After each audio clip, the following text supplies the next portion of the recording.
At the Georgia Trust for Historic Preservation, we believe Georgia's history is not just something to remember. It's something worth protecting. Each year, our Places in Peril program brings attention to historic sites across the state that face real and urgent threats, from neglect and disaster to demolition and development pressure. Today, we are proud to unveil the 2026 Places in Peril.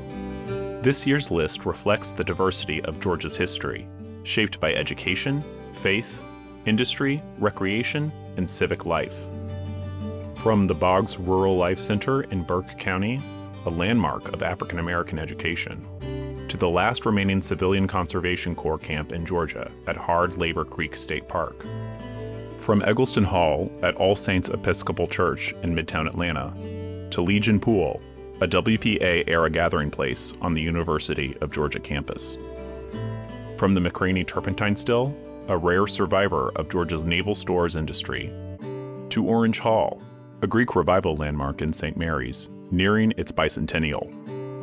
From the historic Salem Campground, home to some of Georgia's oldest camp meeting structures, to the Union Brothers and Sisters Hall, a vital center of African American mutual aid on the coast.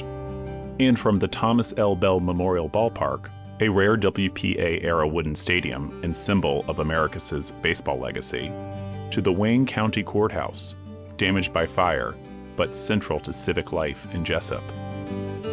These places reflect the breadth of Georgia's history and the responsibility we share to protect it. Places in Peril is not just a list, it is a call to action. Learn more about the 2026 sites, explore their stories, and find out how you can help at georgiatrust.org. Together, we can ensure that these places and the histories that they hold are not lost.